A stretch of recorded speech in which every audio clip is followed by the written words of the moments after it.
pushing your body over this comfort crisis, as Michael Easter talks about, and that's going to have impact on your ability to produce nitric oxide long term.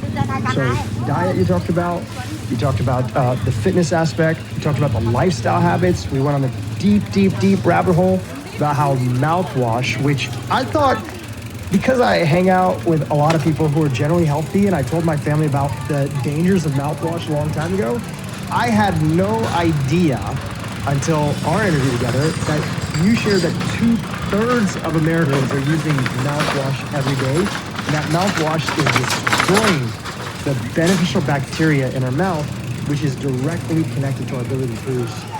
That's right. That's accurate. Well, all you have to do is listen to the commercials. These mouthwash, it kills 99.99% of the bacteria in your mouth. And that, by the way, is not a good thing. Yeah. But companies are advertising that. I mean, think about, again, I take important clinical observations, right? And then work backwards to figure out mechanism. There's a reason we don't take an antibiotic every day for the rest of our life, right?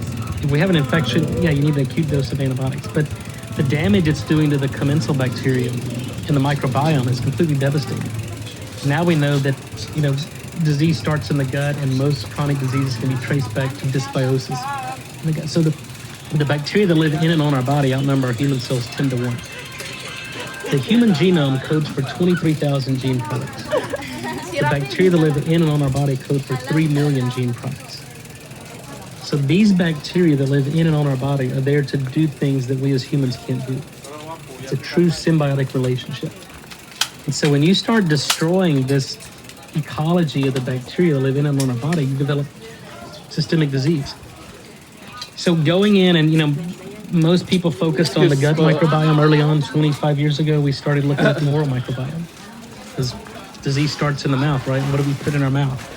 And then what are these bacteria doing? So years ago, it was recognized that there were certain bacteria, facultative anaerobes in the dorsal part of the tongue that could produce nitric oxide that we could detect when you swallowed your own saliva.